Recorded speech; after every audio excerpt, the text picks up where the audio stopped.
Welcome to Storytales. Please like this video and subscribe to Storytales. I hope you enjoy the story. Let's begin. What? You animal. Have you completely lost all fear? Why did Mom say you refused to take out a loan for her? The husband roared, striking his wife in the face. But the bastard didn't yet know what his quiet little wife was capable of. But before we continue, write in the comments what city you're from, whether you've subscribed to the channel, and hit the like button. Enjoy listening. Alina Sergeyevna Wolf was born in a small industrial town where gray five-story apartment buildings stood alongside the smoking chimneys of a steel mill. Her childhood could hardly be called cloudless. Her father, Sergei Mihailovich, worked as a shift supervisor at the plant and often came home irritated and exhausted. On such days, her mother, Elena Petrovna, tried to be quieter than water, lower than grass, and little Alina also had to behave extremely quietly.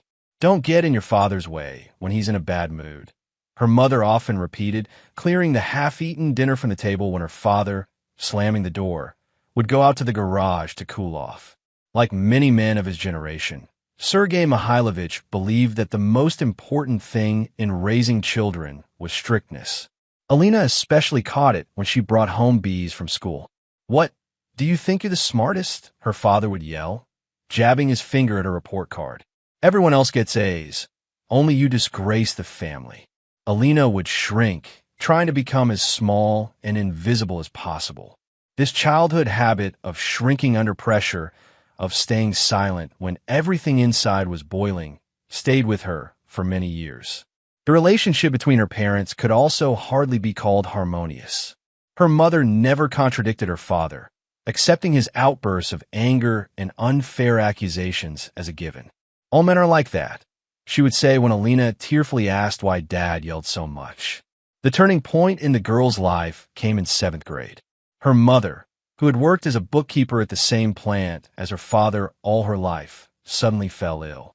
The diagnosis of cancer sounded like a death sentence. Treatment at the district hospital didn't help.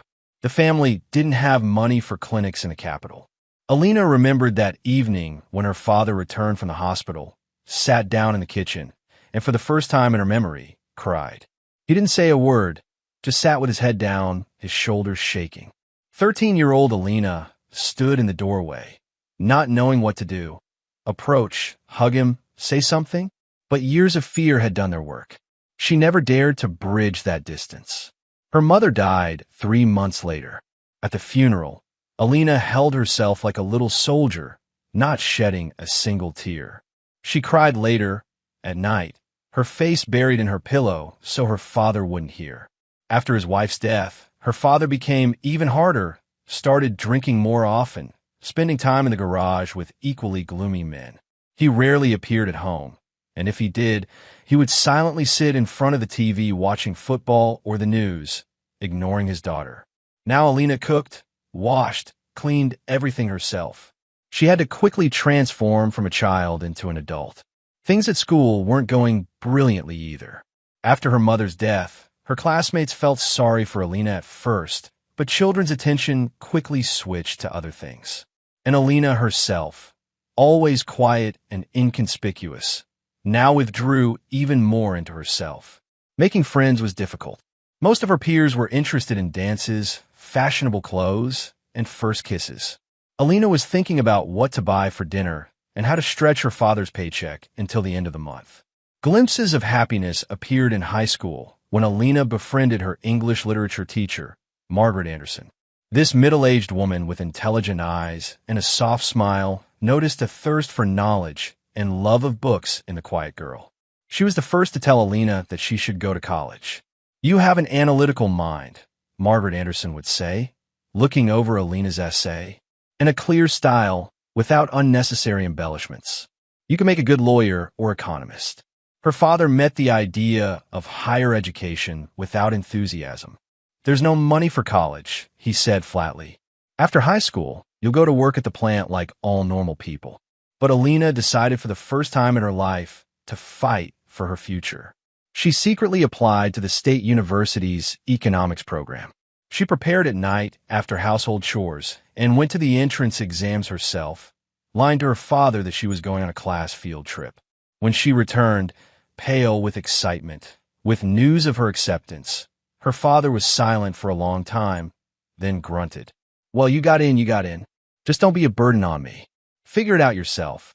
This was the closest thing to approval that Alina had ever heard from him. Her college years became a real breath of freedom for Alina. Getting a place in the dorm, she found herself for the first time away from her father's house, from the oppressive atmosphere in which she had grown up. The girl eagerly absorbed new knowledge, spent evenings in the library, worked part-time as a receptionist at a small cafe to have pocket money, along with her roommates. 3 lively girls from the journalism department initially considered Alina a strange, quiet girl, but gradually the ice melted. They were the ones who taught Alina how to do her makeup, pick out clothes, and even drag her to a couple of student parties. At one such party, Alina fell in love for the first time. Dan, a physics major, tall with expressive brown eyes, noticed the quiet girl sitting in the corner with a glass of juice. "You're not dancing?" he asked, sitting down next to her. "I don't know how," Alina admitted honestly. "I'll teach you." Their romance lasted 6 months, the happiest months of Alina's life. They walked along the waterfront, kissed under bridges, talked about books and movies. With Dan, Alina first felt like a woman, attractive and desired. But in winter, Dan suddenly began to distance himself, called less often, made up excuses not to meet. And then Alina saw him in the university cafeteria with another girl, a bright blonde from the law school. They were kissing openly. That evening, Alina cried into her pillow, like in childhood, and in the morning she vowed to herself that she would never let a man hurt her again. She focused on her studies, graduated with honors, and got a job at a small audit firm. 23-year-old Alina was no longer that frightened girl from the working-class neighborhood. She had learned to keep her back straight, speak confidently, defend her opinion, at least in professional matters. But deep down, she remained the same insecure girl, especially when it came to personal relationships. She rented a small but cozy studio apartment on the outskirts of town. On weekends, she went to see her father, brought groceries, cooked, cleaned. Her father, now retired, was more silent than yelling. Sometimes they even watched TV together, almost like a normal family. Alina thought she would live like this between work and her father's house, until she met Andrew. They met at a corporate party. The company where Alina worked rented a small restaurant for the New Year celebration, and the service was handled by a firm specializing in event organization. Andrew was a manager there. Tall, fit, with an open smile and piercing blue eyes, he immediately caught Alina's attention, as well as that of many other women in the room. But it was to her that he approached at the end of the evening, when most of her colleagues had already left. "Bored?" he asked, sitting down at the table where Alina was thoughtfully stirring the remains of a cocktail with a straw. "Observing," she replied. "And what are you observing?" "How efficiently we organize the party." "Professional interest." He laughed, and Alina liked his laugh. Sincere, infectious. "Andrew." He introduced himself, extending his hand. "Alina." They talked until the restaurant closed. It turned out they had a lot in common. Both grew up in small towns. Both made it on their own, without parental support. Andrew told her that after the military, he worked as a bartender, then as a restaurant manager, and now he had worked his way up to manager. "I want to open my own business," he shared. "A small cafe or restaurant. You know, the kind of place where people come not just to eat, but to rest their soul." Alina listened to him, her chin propped on her hand, and thought that she hadn't felt this comfortable talking to a man in a long time. She liked how Andrew talked about his dreams, how his eyes lit up when he discussed plans for the future. He seemed sincere, open, not trying to impress, but simply sharing what was important to him. "And you?" he asked. "What are your dreams?" Alina thought about it. Dreams? She had stopped dreaming somewhere along the way. Work, father, everyday routine had replaced dreams. "I don't know," she answered honestly. "I haven't thought about it in a long time." "That's not good," Andrew smiled. "Everyone should have dreams. Otherwise, what's the point of living?" They exchanged phone numbers, and Andrew promised to call. Alina didn't really believe he would. Men often promised to call, but didn't. But Andrew called the very next day. "Hi." His voice sounded cheerful in the receiver. Remember we talked about dreams? I thought we could start with something simple. How about a movie tonight? So began their relationship. Andrew turned out to be an attentive and caring boyfriend. He brought flowers for no reason, called just to ask how her day was going, planned interesting dates. With him, Alina felt special, desired, loved. "You're amazing," he would say, looking into her eyes. "I can't believe I'm so lucky." Alina blossomed. For the first time in many years, she felt truly happy. Andrew introduced her to his friends, a noisy, cheerful bunch who accepted Alina as one of their own. They went to the movies, bars, weekend trips. Life became bright and full. 6 months later, Andrew proposed. It happened in the same restaurant where they had met. He knelt down in front of the entire room, holding out a small velvet box. "Alina Sergeyevna Wolf," he said solemnly. "Will you marry me? I want to spend my life with you. You made me a better person." Alina said yes. She believed him, believed in their future together, believed that finally, her life would become the way she had secretly dreamed of, with love, family, support. The wedding was modest. Alina's father came, taciturn as always, but shook Andrew's hand and even said that his daughter had chosen well. From Andrew's side, there was his mother, Lyudmila Nikolaevna, a plump woman with a sharp tongue and evaluating gaze. She looked Alina over from head to toe, as if assessing a purchase in a store. "So this is your choice," she said to her son, not addressing Alina. "Well, we'll see." After the ceremony, Lyudmila Nikolaevna embraced Andrew tightly, almost squeezing him. "My only son," she said, and there were tears in her eyes. "Take care of him." These words were addressed to Alina, and in them, she heard not so much a request as a warning. But then she didn't attach any importance to it. She was too happy. The first months of marriage were, as is often the case, a period of adjustment. They rented a one-bedroom apartment in a decent area. Both worked, Alina at her audit firm, Andrew at the event company. In the evenings, they cooked dinner together, watched shows, made plans for the future. "We need to start saving for our own place," Alina said one evening, sitting with a notebook where she kept the family budget. "If we set aside a certain amount each month, in a couple of years, we can make a down payment." "A couple of years?" Andrew frowned. "That's too long. Maybe we should take out a loan now." "A loan is a big responsibility," Alina objected. "I prefer to save up for a good down payment first. Then the monthly payments will be manageable." "You and your caution," Andrew smiled, kissing her on the temple. "Okay, let's do it your way." But Lyudmila Nikolaevna had her own opinion on this matter. She started visiting them almost every weekend, and each time she brought up the topic of the apartment. "You need to buy housing as soon as possible," she insisted, sitting at their kitchen table and drinking tea. "Rent is throwing money away. Look, my friend's daughter and her husband already have their own two-bedroom." "Mom, we're saving up," Andrew explained. "Saving up. While you're saving up, prices will go up even more. You need to act now." "We're not ready yet." Alina tried to enter the conversation. "Not ready?"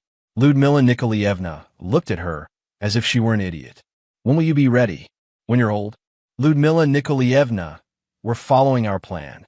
"Your plan?" the mother-in-law interrupted. "I see. Well, well." After her departure, Andrew was thoughtful. "Maybe Mom is right," he said. "Maybe we really should take out a loan now." "Andrew, we discussed this. We agreed to save up for a down payment." "Yeah, but Mom has a point. Prices are going up." Alina felt irritation rising. Why was his mother interfering in their financial decisions? But she held back, not wanting to start a conflict. The visits from her mother-in-law became more frequent. Lyudmila Nikolaevna could show up unannounced, using the key that Andrew had given her just in case. She could come in the morning when Alina, just waking up, was walking around the apartment in her robe. Or in the evening when they were planning a quiet dinner for two. "I brought pies," Lyudmila Nikolaevna would announce, already in the kitchen, laying out food. "I thought, working people probably don't have time to cook properly." "Thank you, Lyudmila Nikolaevna," Alina would say politely, though internally she was seething. "But we were planning to make something ourselves." "What's the big deal? Now you have ready-made food. I spent half the day baking these." Andrew always supported his mother. "Mom made an effort. Why refuse?" Besides, her pies are delicious. It's not about the pies, Alina tried to explain when they were alone. It's about the fact that your mother comes without warning. This is our home. What do you mean, without warning? She's my mother. She has the right to visit her son whenever she wants. But maybe she could at least call first? Are you saying my mother is a burden to you? I'm not saying that. I'm asking for respect for our personal space. Personal space? Andrew snorted. You sound like some kind of psychologist. This is family. Family doesn't need personal space. Alina fell silent. There was no point in arguing. Andrew didn't hear her. About 6 months into the marriage, they started seriously looking for an apartment to buy. Alina spent evenings studying listings, comparing prices, locations. She made a spreadsheet with all the options, noting pros and cons. Look, she showed Andrew. This 2-bedroom is in a good area, close to the subway. The price is reasonable. Let me see. Andrew looked at the screen. Seems good. Let's go look at it on Saturday. But on Saturday, Ludmila Nikolaevna showed up. Where are you going? She asked, seeing them getting ready. We're going to look at an apartment, Andrew replied. An apartment? Without me? How can you look at an apartment without me? Mom, we'll manage. Andrew tried to object. Manage? You don't know anything about these things. I've been through this. I know what to look for. I'm coming with you. And she came. Not just that time, but to every viewing after that. Ludmila Nikolaevna evaluated each apartment as if she were the one buying it. She criticized the layout, the area, the neighbors, the infrastructure. This one won't do, she would say categorically. The windows face north. It'll be dark and cold. But the price is good, Alina objected. The price. You can't save on such things. Health is more important. Or, this neighborhood is terrible. There's a bar around the corner. There will be drunks at night. Ludmila Nikolaevna. It's a perfectly respectable area. I know better. I won't let my son live in a bad area. Alina, try to talk to Andrew. Can we look at apartments? Just the two of us? Your mother has her own vision, and we have ours. Mom is just trying to help. She has experience. But we're the ones who will be living there, not her. Exactly. And that's why we should listen to someone with experience. In the end, they bought an apartment that Ludmila Nikolaevna approved of. A 2-bedroom in an area far from Alina's work, but close to her mother-in-law. The price was higher than Alina had planned, which meant a larger mortgage and higher monthly payments. We'll have to tighten our belts, Alina said, recalculating the budget. It'll be fine. Andrew waved her off. We'll manage somehow. But the problem started almost immediately. Ludmila Nikolaevna, using the argument that she had helped choose the apartment, now considered herself entitled to visit whenever she wanted. She had her own key, of course, and could show up at any time. She moved furniture without asking, threw out things she didn't like. This rug is so ugly. I bought you a new one, cooked in their kitchen. I made borscht. Andriusha loves it. Alina tried to protest, but each time Andrew took his mother's side. Mom is just trying to help. Why are you so ungrateful? I'm not ungrateful. I just want us to make decisions about our home ourselves. It's my home too, and my mother has the right to be here. The first serious conflict arose over money. 3 months after moving into the new apartment, Ludmila Nikolaevna asked Andrew to lend her money. Just a small amount, she said on the phone, and Andrew put her on speaker. I need to fix the roof at the dacha. I'll pay you back in a couple of months. How much do you need? Andrew asked. Ludmila Nikolaevna named a sum that was equal to their monthly mortgage payment. Mom, that's a lot, Andrew began uncertainly. A lot? For my own son? I raised you, fed you, clothed you, and now you're counting pennies. It's not about counting pennies. It's just that we ourselves. I'll pay you back. I said I'll pay you back. Or don't you trust your own mother? Of course I trust you. Okay, I'll transfer it tomorrow. After the call, Alina tried to talk to him. Andrew, we don't have that kind of money. We just paid for the apartment, bought furniture. We're barely making ends meet. It's my mother, he said, as if that explained everything. She needs help. She said she'll pay it back in 2 months. But what if she doesn't? What will we do? She'll pay it back. She's my mother, not some stranger. I understand that she's your mother, but we have our own financial obligations. The mortgage, utilities, food. We have a budget. Budget, Andrew waved his hand irritably. You're obsessed with your budget. We're talking about my mother. And I'm talking about our future. About our financial security. My mother is also our future. When she's old, who will help her if not us? Alina felt a headache coming on. She went to the bedroom and lay down, staring at the ceiling. Something was going wrong in her marriage, but she couldn't yet figure out what exactly. 2 months passed, then 3. Ludmila Nikolaevna didn't pay back the money. When Alina carefully reminded Andrew about this, he got angry. Are you really going to demand money from my mother? What kind of person are you? I'm not demanding. I'm just saying that she promised to pay it back. She'll pay it back when she can. She's on a pension. She doesn't have much money. Then maybe she shouldn't have taken on repairs at the dacha. That's her dacha. She has the right to repair it. With our money? With my money, Andrew corrected. I earn it, and I decide how to spend it. This phrase hit Alina like a slap in the face. She also worked, also brought money into the family budget. But apparently, in Andrew's eyes, only his money counted. After this incident, their relationship began to deteriorate rapidly. Andrew became more irritable, found fault with every little thing. If Alina came home late from work, he accused her of neglecting the family. If she asked where he had been, he accused her of not trusting him. Ludmila Nikolaevna continued to visit and continued to ask for money. Once for new furniture, another time for medical treatment, then for something else. Andrew always gave in, and they increasingly had conflicts over finances. We can't keep living like this, Alina said one evening after another such incident. We need to learn to say no. Say no to my own mother? Are you out of your mind? I'm not saying we shouldn't help her, but there should be limits. We have our own needs, our own plans. Your needs, your plans, Andrew mocked. What about my mother's needs? But don't they matter? They matter. But our needs should be a priority. We're a family. Exactly. And family helps each other. But your mother is not our family in the sense of... Not our family? Andrew jumped up from the couch. Did you hear that? My mother is not our family. I didn't say that. I meant that we, you and I, are the primary family unit, and I don't want to hear this nonsense. You're just selfish. You only think about yourself.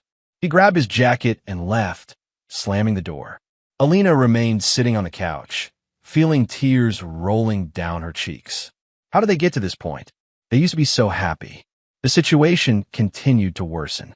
Andrew began spending more time at his mother's, coming home late and in a bad mood.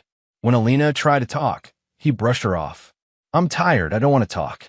But we need to discuss our problems. What problems? The problems are in your head. If you stop complaining all the time, everything would be fine.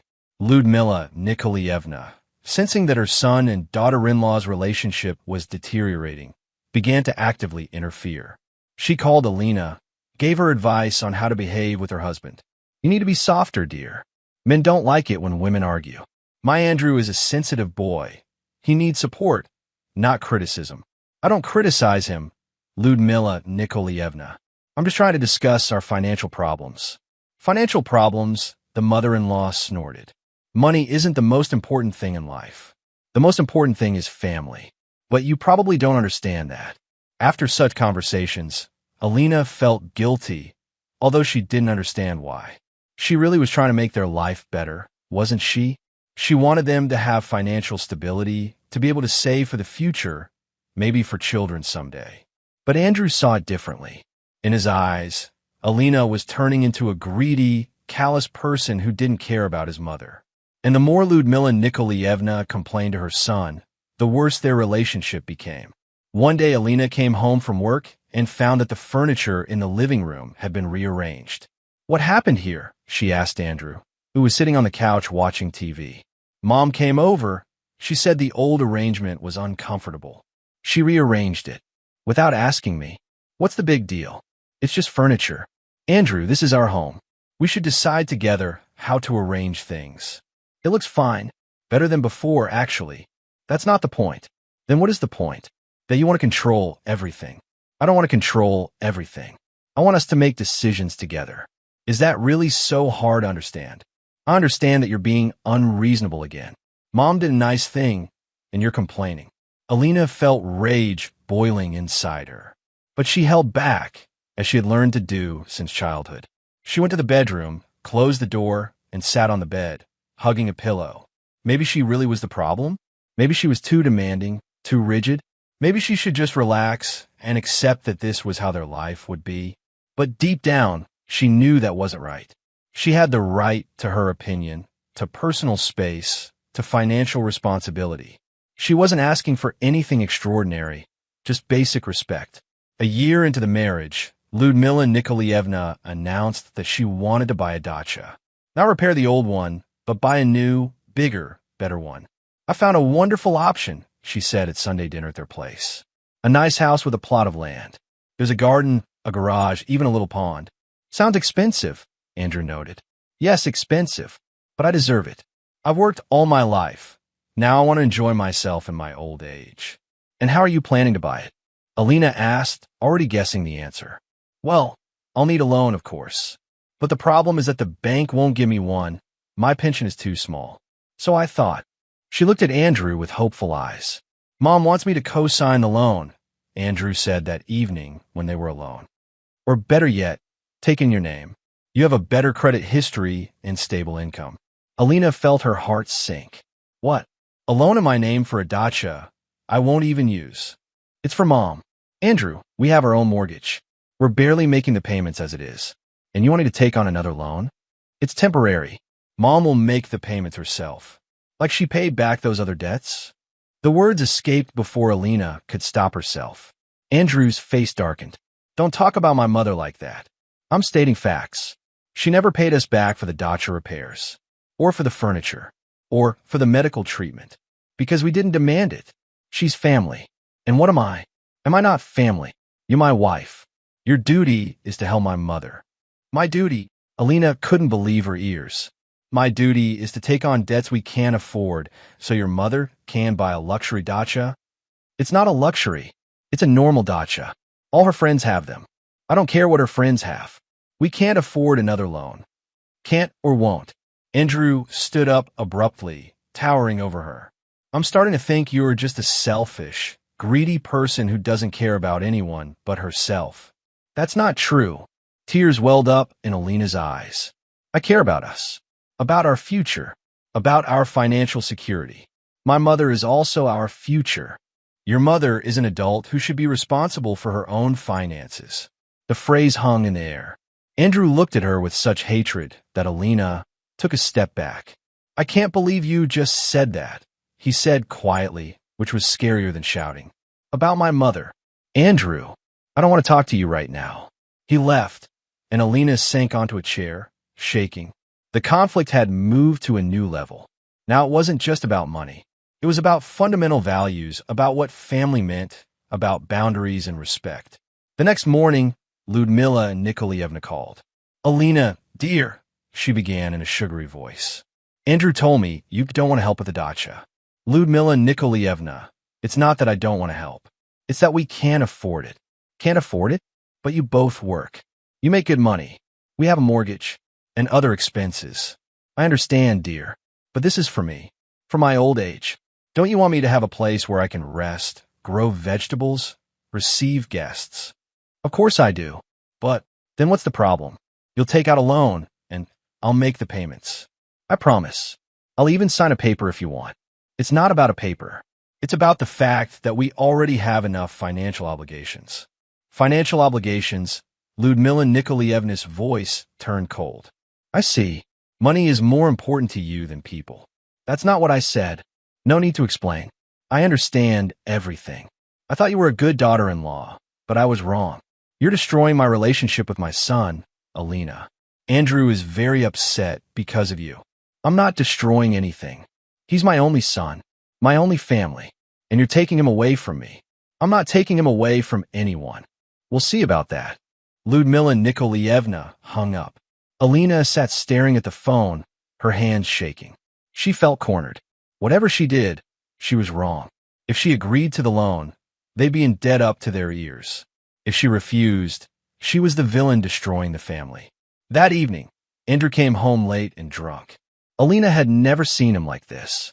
"Where were you?" she asked carefully. "At Mom's," he said, struggling to take off his shoes. We talked. About you.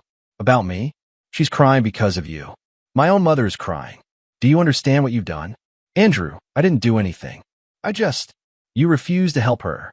My own mother asks for help, and my wife refuses her. What will people think? Why do you care what people think? It's our life. My mother is my life. He was almost shouting now. And if you can't understand that, then maybe you're not the right woman for me. The phrase hit like cold water. Alina froze. What did you just say?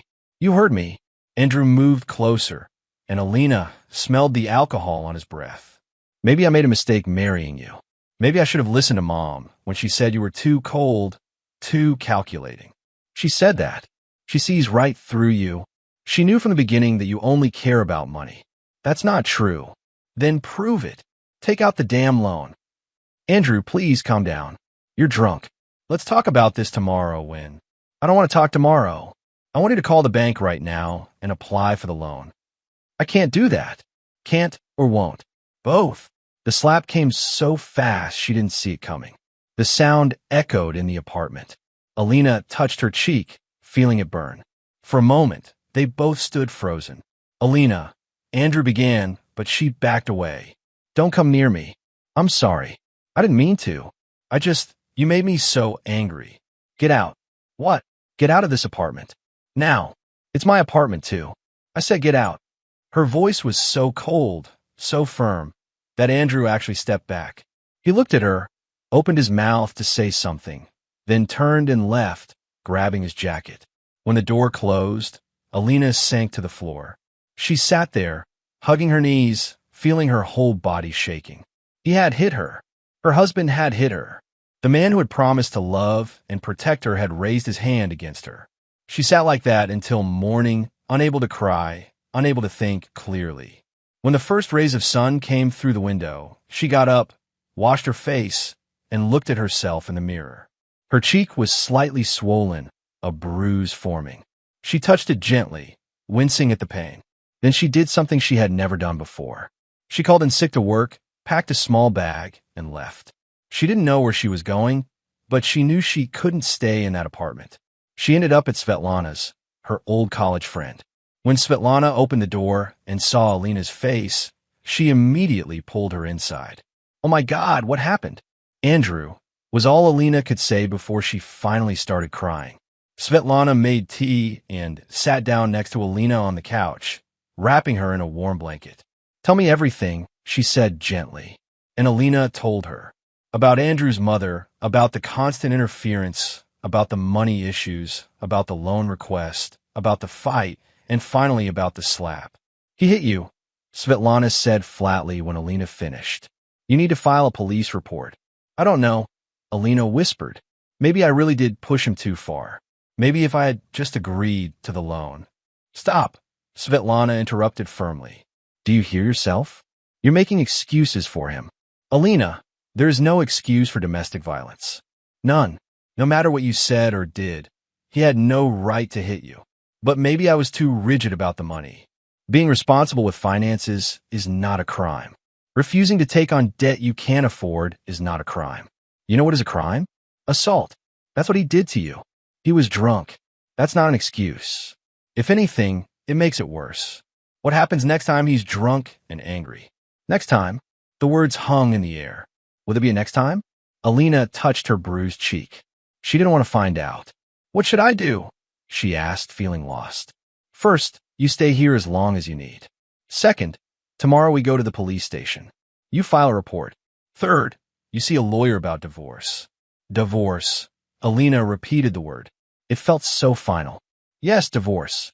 Unless you want to stay with a man who hits you. Alina's phone kept ringing. Andrew was calling. At first, his messages were demanding. Come home right now. We need to talk. Where are you? This is ridiculous. Alina, I'm serious. Come home. Then they became apologetic. I'm sorry. I was drunk. I didn't mean it. Please come back. Let's talk about this. I love you. I made a mistake. Please forgive me. Alina didn't answer any of them. She turned off her phone and tried to sleep, but sleep wouldn't come. She kept replaying the evening in her mind, seeing Andrew's angry face, feeling the sting of the slap. In the morning, true to her word, Svetlana took Alina to the police station. The officer who took her statement was a woman in her 40s with kind but tired eyes. "Do you have any proof?" she asked after Alina told her story. "The bruise on my face," Alina said, touching her cheek. "We'll photograph it. Do you have witnesses?" "No. We were alone in the apartment." "Any history of violence?" "This was the first time." "But," Alina hesitated. "He's been getting more aggressive, yelling, slamming doors, intimidating me." The officer nodded as she typed. "I understand. We'll open a case. You should also consider getting a restraining order." "Will that really help?" "It's a legal tool. If he violates it, he could be arrested. But you should also think about your living situation. Do you have somewhere safe to stay?" "I'm staying with a friend right now." "Good. Keep your phone with you at all times. Document any attempts he makes to contact you. Save all messages and voicemails." After the police station, Svetlana took Alina to a lawyer. The lawyer, a woman named Patricia Chun, had a no-nonsense demeanor that Alina found comforting. "Do you want to try to save the marriage?" Patricia asked after hearing the basics of the situation. "No," Alina said without hesitation. "It's over." "Good. Because in my experience, men who hit once will hit again, especially when there's this level of family enmeshment and financial manipulation involved." Now let's talk about the apartment. The apartment was the complicated part. Technically, they had bought it together during the marriage. The mortgage was in Alina's name, but Andrew had contributed to the payments. "He'll likely claim he has a right to half," Patricia explained. "But there are factors in your favor. You made the down payment from your personal savings before the marriage. The mortgage is solely in your name, and there's documented domestic violence. What if he contests everything? Then we go to court. It might take time, but I'm confident we can get a favorable outcome for you." Time. The word felt heavy. Alina realized she was looking at months, maybe years, of legal battles. But what was the alternative? Go back to a marriage that was making her miserable? Go back to a man who had hit her? No, she had to do this. "Let's proceed with the divorce," she said firmly. "Excellent. I'll draft the papers today. You'll need to serve him," and then we wait for his response. Andrew's response came quickly and furiously. He called from different numbers, trying to get past the block she'd put on his original number. He showed up at Svetlana's apartment, pounding on the door. "Alina, I know you're in there. We need to talk." Svetlana called the police, and they escorted him away with a warning. He sent emails. Long, rambling emails that swung between apologetic and accusatory. "I'm sorry I hit you. I was drunk and stressed about my mom. But you pushed me to it with your constant coldness and refusal to help my family." Alina read them once and then forwarded them to her lawyer. "Keep these," Patricia advised. "They show a pattern of not taking responsibility for his actions." Ludmila Nikolaevna also tried to reach her. She left voicemails in her most manipulative voice. "Alina, dear, I don't know what's gotten into you. Andrew made one little mistake, and you're destroying the family over it. Marriage isn't easy. There are ups and downs. You need to forgive and come home." And later, when manipulation didn't work, "You're a cold-hearted woman. You've turned my son against me. He's drinking because of you. If anything happens to him, it'll be on your conscience." Alina deleted these messages immediately. 2 weeks after leaving, Alina went back to the apartment when she knew Andrew was at work. She packed her things, clothes, personal items, important documents. As she moved through the rooms, she felt like she was looking at a museum of someone else's life. Had she really lived here? Had she really thought this was her home? She was almost done when she heard the key in the lock. Her heart jumped. Andrew came in and stopped when he saw her. "Alina," he said, and there was something desperate in his voice. "Thank God. I've been trying to reach you." "I came for my things," she said, keeping her voice steady. "Your things? What do you mean? This is your home." "No, it's not. Not anymore. Alina, please. Can we just talk? Without lawyers and police and all this drama." "There's nothing to talk about. I made a mistake. One mistake. And you're throwing away our entire marriage." "It wasn't one mistake, Andrew. It was a pattern. Your mother's constant interference. Your inability to set boundaries. The financial manipulation. The drinking. And yes, the violence. I told you I was sorry about that. Being sorry isn't enough. Then what is enough? He moved closer, and Alina instinctively stepped back. He noticed and stopped. I'll do anything. Go to therapy. Stop drinking. Tell my mom to back off. How many times have you promised that before? This time I mean it. No. Alina picked up her bag. I'm done, Andrew. The divorce papers are being filed. You'll be served soon. You can't do this. I can and I am. This marriage is over. What about the apartment? The mortgage? My lawyer will contact yours about the property division. I don't have a lawyer. Then you should get one. She walked past him toward the door. He grabbed her arm. Not hard, but she pulled away sharply. Don't touch me. Alina. Goodbye, Andrew. She left, and this time she didn't look back. The divorce process was grueling. Andrew contested everything. He didn't show up for hearings, forcing rescheduling. He claimed he deserved half the apartment, despite Alina's lawyer's arguments about the down payment and the mortgage terms. He's stalling, Patricia explained, hoping you'll give up or agree to a worse settlement just to make it end. I'm not giving up, Alina said. And she didn't. Through months of court dates, depositions, and negotiations, she held firm. Meanwhile, she was rebuilding her life piece by piece. She found a small studio apartment to rent. It wasn't much, just one room with a kitchenette and a tiny bathroom, but it was hers. She didn't have to worry about Andrew's mother showing up unannounced. She didn't have to walk on eggshells, afraid of saying the wrong thing. The landlady, a pleasant middle-aged woman, immediately took a liking to Alina and even gave her a small discount on the rent. Everything will be okay, dear, she said, handing over the keys. I'm sure of it. Alina threw herself into work. It was the one area of her life where she felt in control, competent. She stayed late, took on extra projects, volunteered for the challenging assignments. Her managers noticed. Alina, are you okay? Her supervisor asked one day. You're doing excellent work, but I'm worried you're burning out. I'm fine, Alina assured her. Work helps me stay focused. Well, don't forget to take care of yourself, too. But work was taking care of herself in a way. Every completed project, every problem solved, every positive feedback reminded her that she was capable, that she had value beyond being someone's wife or daughter-in-law. 8 months after the separation, Alina was promoted to financial director. The salary increase was substantial, enough that she could start seriously saving again, planning for her future. Congratulations, her managing director said, shaking her hand. You've earned this. That evening, Alina called Svetlana to celebrate. I'm so proud of you, Svetlana said, raising her wine glass in the restaurant they'd chosen. I always knew you were strong. I didn't, Alina admitted. For so long, I felt weak, like I needed someone else to validate me, to make me complete. And now I know I'm complete on my own.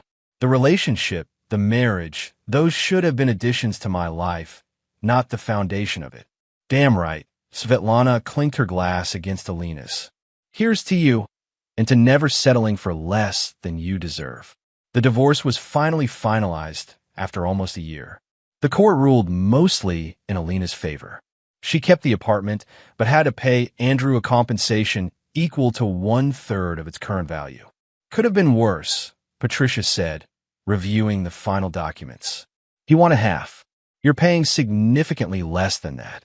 Alina agreed. She immediately put the apartment on the market. She didn't want it anymore. It held too many bad memories. She wanted a fresh start. The apartment sold quickly, and after paying Andrew his compensation and the remaining mortgage, Alina had enough for a down payment on a new place. She found a cozy 2-bedroom in a quiet neighborhood. It had large windows that let in lots of light, a small balcony with a view of a park, and most importantly, no memories.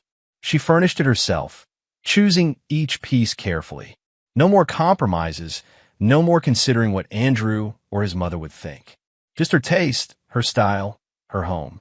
Her relationship with her father had also evolved. After the divorce, she visited him more regularly, but on her own terms. You got divorced, he said the first time she came by after everything was finalized. It wasn't a question.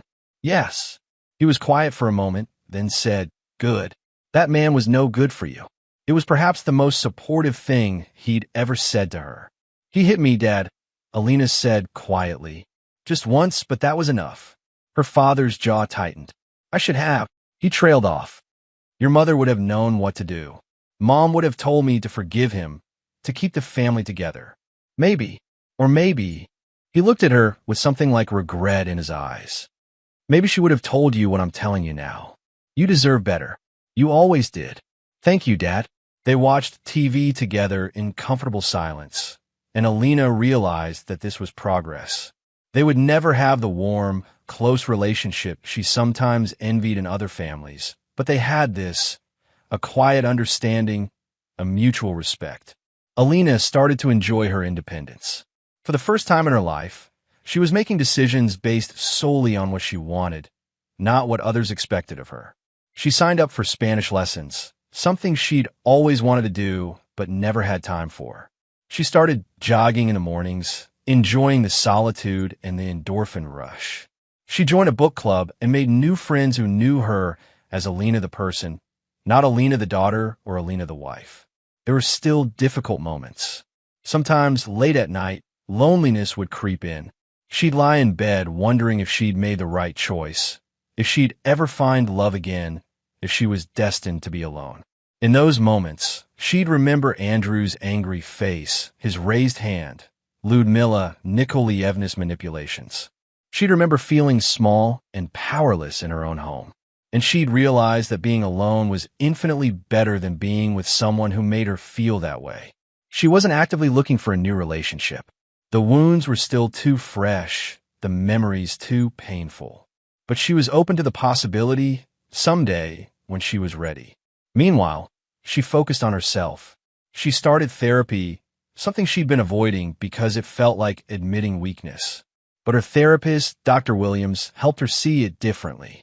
Therapy isn't about being weak, Dr. Williams explained in their first session. It's about being strong enough to face your issues and work through them.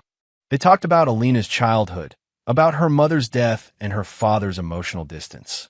They talked about how those experiences had shaped her, made her afraid of conflict, eager to please, willing to accept less than she deserved. You were conditioned from a young age to make yourself small, Dr. Williams said. To believe that your needs didn't matter, that keeping the peace was more important than your own well-being. Yes, Alina said, feeling tears prick her eyes. That's exactly it. The good news is that conditioning can be unlearned. It takes work, but it's possible. And it was work. Hard work.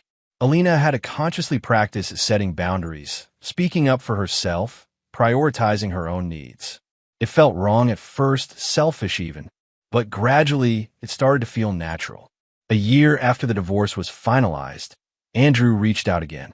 He called from an unknown number one evening. "We need to talk," he said without preamble. "About the divorce?" Alina asked, immediately on guard. "I already filed the paperwork. You should have received the documents." "Not about the divorce. I don't agree to the divorce." "That doesn't matter. In cases of domestic violence, the court will grant a divorce regardless of whether both parties agree." "Alina, I overreacted. It won't happen again." "Really? What about the constant criticisms? The manipulation? Your mother's interference in our lives? Will that not happen again, too?" Andrew was silent for a moment. "I talked to my mother. I explained to her that she shouldn't interfere." Alina laughed bitterly. She'd heard these promises before. "It's too late, Andrew. I made my decision." "What about the mortgage?" "The apartment." There were pleading notes in his voice now. "We chose it together, renovated it together." "The mortgage was in my name," Alina reminded him. "But I'm willing to pay you compensation for your share when I sell the apartment." "Sell it? You're going to sell it?" "Yes. There's no we anymore, Andrew. It's over." She hung up, feeling her heart racing. The conversation hadn't been easy, but she'd gotten through it. She hadn't broken down, hadn't given in to manipulation. The divorce proceeded. Andrew obstructed at every turn, didn't show up for hearings, contested every point of the agreement. When it became clear that Alina wouldn't change her mind, he started demanding half of the apartment. "Does he have the right to that?" Alina asked Patricia. "Theoretically, yes. Legally, you acquired this asset during the marriage. But there are nuances. The mortgage is in your name. The down payment was also from your personal funds. Plus, there's the documented case of domestic violence. We'll fight. And they fought. Almost 6 months of court hearings, evaluations, financial investigations. In the end, the court ruled in Alina's favor. The apartment remained hers, but with the condition of paying Andrew compensation equal to 1/3 of its value. Could have been worse, Patricia shrugged. Consider yourself lucky. Alina did feel lucky.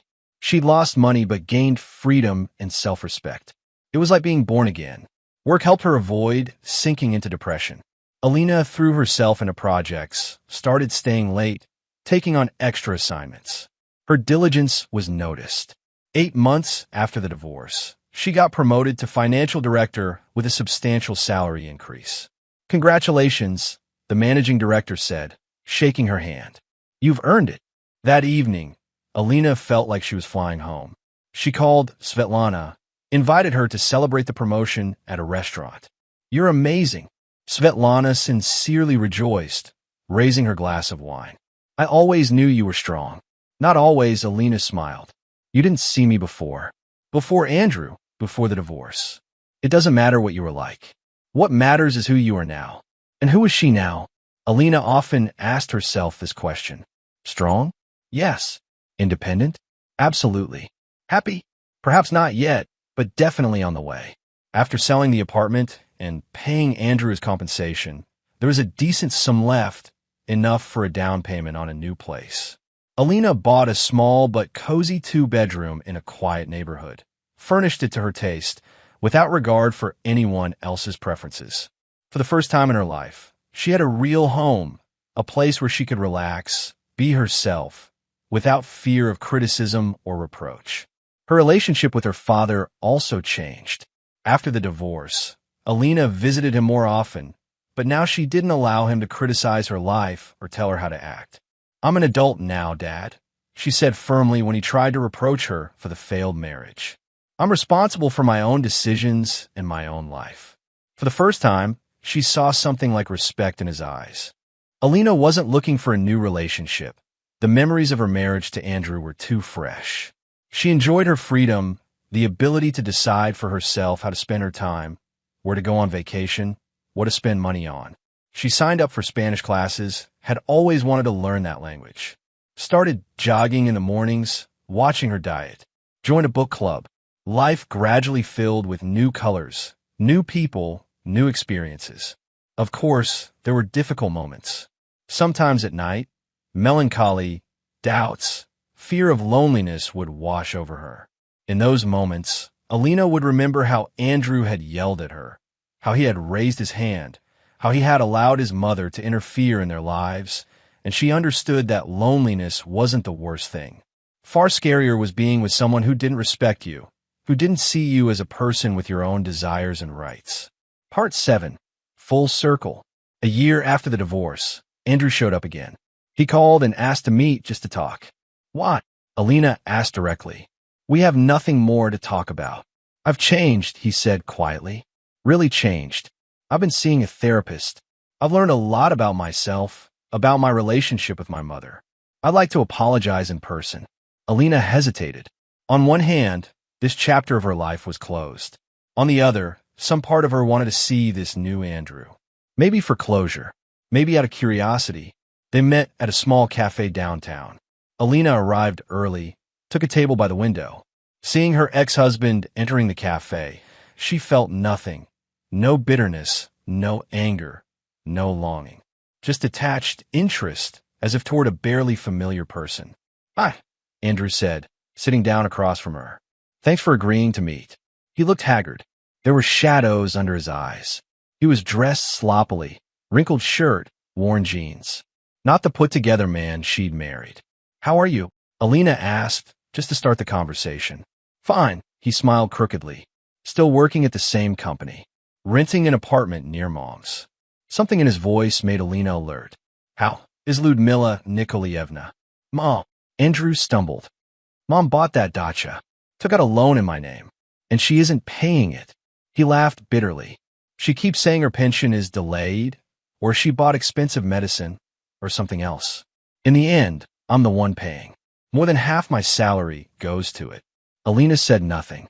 She wanted to say, "I warned you," but she held back. "You know," Andrew suddenly said, looking into her eyes, "I only now understand how right you were about everything. About my financial irresponsibility. About Mom's influence."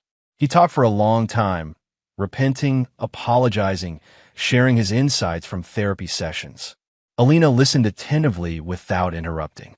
When he finished, she asked, "What do you want, Andrew?" "Forgiveness." He hesitated. "Not just that.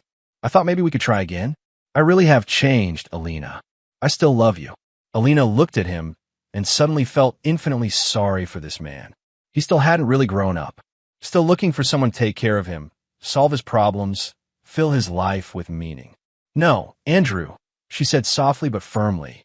"I forgive you, sincerely forgive you. But going back to the past is impossible. I've changed. You've changed. We've become different people. But, no." She shook her head. "I wish you happiness, truly. I hope you find your path. But that path will be without me." She paid for the coffee, said goodbye, and left the cafe, feeling a strange relief. As if the last thread connecting her to the past had finally broken. Outside it was cool but sunny. Alina lifted her face to the sky, squinting from the bright light. Ahead was so much. New work opportunities, that trip to Spain she'd dreamed about since childhood. Maybe even a new relationship when she was ready. But most importantly, ahead was herself. Strong, free, believing in herself. A woman who wasn't afraid to start from scratch and build a life by her own rules. A new life, Alina thought, smiling. My new life. And she walked forward decisively, toward a future that now belonged only to her. That's the story. Please like and subscribe to the channel.